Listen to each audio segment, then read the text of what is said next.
Muhammad Faizal akan menyampaikan pidatonya yang bertajuk Keperluan dan Kepentingan Mengurus Kewangan, Perbelanjaan dan Aliran Tunai secara bijak dan berkesan. Adik Muhammad Faizal, dipersilakan. Klub Pelaburan Bijak PNB yang berprinsipkan mendidik dan membentuk remaja berilmu dan cemerlang membuatkan saya cukup terpanggil untuk kita sama-sama menghayati alunan pidato yang berbunyi keperluan dan kepentingan menguruskan keuangan, perbelanjaan dan aliran tunai secara bijak dan berkesan. Terima kasih saudari pimpinan majlis yang bervisi, barisan kehakiman berintegriti, pegawai PNB yang dihormati, tetamu dihormat yang dihormati, seterusnya sidang dewan yang dikasihi. Assalamualaikum dan salam satu Malaysia. Secara konseptualnya, tajuk pidato saya memfokuskan terhadap keadaan atau hal penting dalam mengatur hal yang berkaitan wang, kaedah mengeluarkan wang serta menerima dan pembayaran wang tunai secara cekap dan efisien. Maka, ia menghendakkan saya untuk berbicara sejauh mana pengurusan keuangan, perbelanjaan dan aliran tunai penting dalam kehidupan. Bagi menjawab persoalan ini, 4 fokus bicara bakal saya sajikan buat santapan minda kita semua. Maka, dengarkanlah, hayatilah. Cetusan pragmatik saya yang pertama, kebijaksanaan menguruskan keuangan, perbelanjaan dan aliran tunai dicanang, pulangan lumayan ditatang. Pernahkah anda semua terfikir untuk menjadi seorang jutawan? Dengan kebijaksanaan dalam menguruskan keuangan, perbelanjaan dan aliran tunai mampu merealisasikan impian bergelar seorang jutawan. Mari kita renungi kisah hidup seorang lelaki yang digelar lelaki tin kosong atau nama sebenarnya Kurt di Jerman yang memiliki harta sebanyak $1.5 juta bersamaan dengan ringgit Malaysia 5.21 juta hasil daripada pelaburan dan pengurusan keuangan yang bijak dan cuma bermodalkan dengan mengutip dan menjual tin kosong. Tegasnya, pengurusan keuangan, perbelanjaan dan aliran tunai yang bijak mampu menjamin pulangan yang lumayan.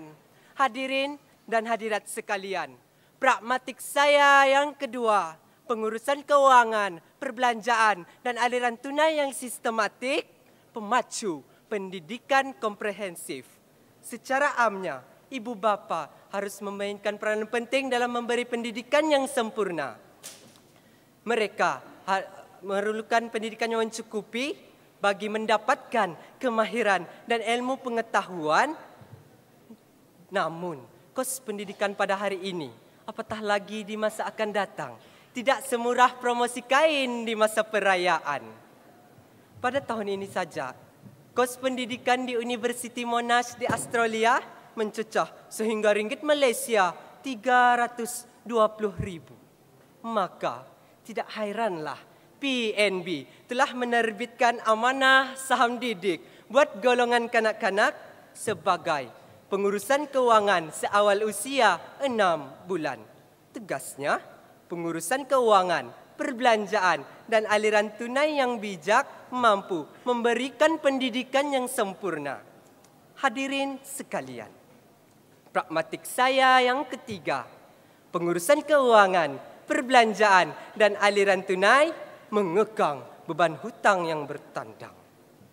Di dalam arus modernisasi yang penuh liku kehidupan dan di dalam lautan manusia yang dibadai kos taraf hidup yang tinggi, kita seharusnya bijak menguruskan keuangan, perbelanjaan dan aliran tunai sebagai benteng utama beban hutang yang memanggil-manggil. Mari kita renungi kisah yang dipetik dari akhbar Sinar Harian di mana seorang suami terpaksa meminjam along sebanyak ringgit Malaysia 30,000 untuk membiayai kos perubatan istrinya. Dan cuba kita bayangkan betapa banyak hutang along yang harus dijelaskan, dek kegagalan dalam menguruskan keuangan, perbelanjaan dan aliran tunai secara bijak. Tegasnya, pengurusan keuangan, perbelanjaan, dan aliran tunai yang bijak mampu mengekang beban hutang yang bertandang. Hadirin sekalian, pragmatik saya yang keempat dan yang terakhir, kebijaksanaan menguruskan keuangan, perbelanjaan, dan aliran tunai benteng kepada masalah keuangan. Di dalam dunia globalisasi ini, kita sepatutnya sudah mula melangkah dan pecut berlari mengenal apa itu pengurusan keuangan, perbelanjaan, dan aliran tunai demi mengelakkan masalah keuangan dari terus mencengkam kehidupan. Tetapi, apa yang berlaku kepada 1086 penjahat awam pada tahun 2009? Berdasarkan Jabatan Insolvensi Malaysia, mereka diisytiharkan muflis disebabkan kegagalan dalam menguruskan keuangan, perbelanjaan, dan aliran tunai. Mari kita renungi kisah hidup Syekh Mukhtar Al-Bukhairi yang dulunya hanya mengusahakan daging dan kini memiliki harta sebanyak ringgit Malaysia 1.6 bilion. Tuntasnya, pengurusan keuangan, perbelanjaan, dan aliran tunai mampu mengelakkan masalah keuangan.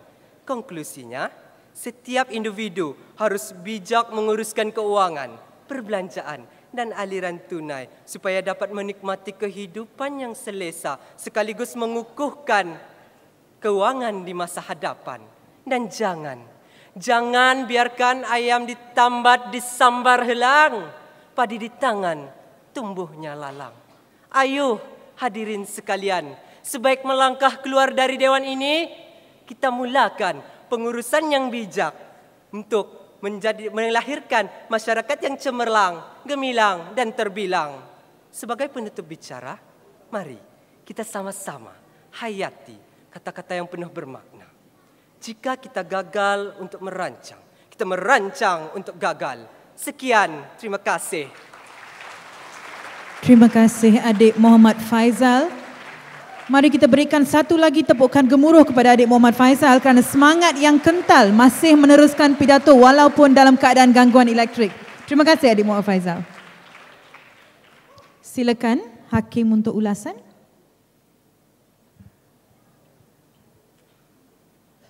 Assalamualaikum adik Muhammad Faizal. Waalaikumsalam. Berikan contoh dan huraikan perbelanjaan berhemah di dalam pengurusan kewangan. Diulangi. Berikan contoh dan huraikan perbelanjaan berhemah di dalam pengurusan kewangan. Terima kasih atas soalan yang diajukan.